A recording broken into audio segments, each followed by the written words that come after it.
పెళ్ళైన 8 నెలలకే భార్యని కట్నం కోసం చంపిన భర్త. అసలు ఏం జరిగిందో చెప్తా వినండి. అబ్బాయి పేరు పరమేష్, అమ్మాయి పేరు అనుష. వీళ్ళు గత కొన్నేళ్లుగా ప్రేమించుకోవడం జరిగింది. కొన్ని రోజుల తర్వాత ఏమైందంటే వీళ్ళిద్దరు మ్యారేజ్ చేసుకోవాలి అని చెప్పేసి పెద్దల్ని ఒప్పించుకున్నారనమాట. పెద్దలు కూడా అందరు కూర్చొని ఓకే వీళ్ళు బాగానే ఉంటారు అని చెప్పేసి మ్యారేజ్ చేశారు. మ్యారేజ్ అయిపోయిన తర్వాత ఏం జరిగిందంటే ఒక 3 నెలలకే ఈ అమ్మాయిని ఇబ్బంది పెట్టడం స్టార్ట్ చేశారంట. ఏ విషయంలో అంటే కట్నం విషయంలో. నువ్వు కట్నం తీసుకురాలేదు, అదే మా అబ్బాయిని వేరే అమ్మాయికి చిప్ చేసుంటే వాళ్ళు కట్నం తీసుకొచ్చేవాళ్ళు అని చెప్పేసి అమ్మాయిని ఇబ్బంది పెడుతూ ఉన్నారంట. అప్పటికే 1,00,000 రూపాయల కట్నం కూడా ఇచ్చారంట. వీళ్ళిద్దరు లవ్ మ్యారేజ్ కదా, అసలు వీళ్ళు కట్నం అసలు ఎక్స్పెక్ట్ చేయకూడదు. ఇద్దరు ఇష్టపడి చేసుకున్నప్పుడు వీళ్ళు అసలు కట్నం ఎక్స్పెక్ట్ చేయకూడదు. అలాంటిది ఆ అమ్మాయిని కట్నం కావాలి అని చెప్పేసి ఈ అత్తా కొడుకులిద్దరూ అమ్మాయిని కష్టపెడుతున్నారంట. అమ్మాయిని అడుగుతూనే ఉన్నారంట, కట్నం కావాలి, కట్నం తీసుకురా అని చెప్పేసి అమ్మాయిని ఇబ్బంది పెడుతూ ఉన్నారంట. కొన్ని డేస్ కి వీళ్ళు ఈ కోపంతో ఏం చేశారంటే అమ్మాయి జస్ట్ రైస్ కొంచెం ఎక్కువ వండిందంట. కొంచెం ఎక్కువ వండేసరికి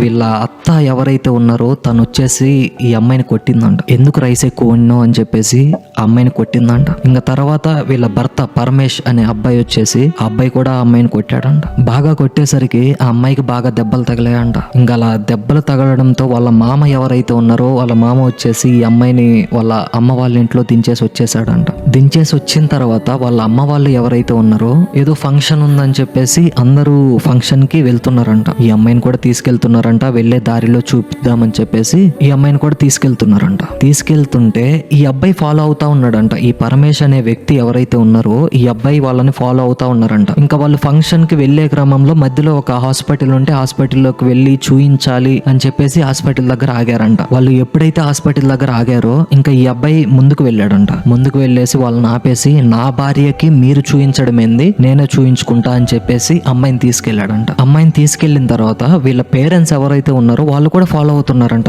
ఎవరికైనా ఉంటది కదా మా కూతుర్ని ఏం చేస్తారు అని చెప్పేసి ఎవరికైనా భయం ఉంటది కదా. వీళ్ళు కూడా ఫాలో అవుతుంటే ఇంకా ఎలా వాళ్ళని పక్కకి మలిపించాడో ఏమో తెలియదు కానీ ఇంకా వాళ్ళు మిస్ అయిపోయారంట వీళ్ళని. ఇంకా ఈ అబ్బాయి ఏం చేశాడంటే ఒక 2-3 హాస్పిటల్ దగ్గరికి తీసుకెళ్లాడంట. తీసుకెళ్తే ఇది కేసు అవుతుంది, మీరు ఒకసారి పోలీస్ స్టేషన్ కి వెళ్ళి రావాలి, లేదంటే మేము ట్రీట్మెంట్ చెయ్యము అని చెప్పేసి హాస్పిటల్ వాళ్ళు అన్నారంట. అంటే తర్వాత ఏం జరిగిందంటే ఇంకా వీళ్ళు చూడట్లేదు అని చెప్పేసి ఆ అమ్మాయిని ఇంటికి తీసుకొచ్చాడంట. ఈ పరమేష్ అనే వ్యక్తి ఆ అమ్మాయిని ఇంటికి తీసుకొచ్చాడంట. అమ్మాయిని ఇంటికి తీసుకొచ్చిన తర్వాత ఆ డోర్ తాళం తీయు అని చెప్పేసి చెప్పాడంట. ఆ అమ్మాయి ఏం చెప్తుందంటే లేదు నేను తీయను, నేను మా అమ్మ వాళ్ళ ఇంటికి వెళ్ళిపోతా అని చెప్పేసి అమ్మాయికి భయం వేస్తుంది. ఇక్కడ నన్ను ఏం చేస్తారా కట్నం కోసం అని చెప్పేసి అమ్మాయికి భయం వేస్తుంది.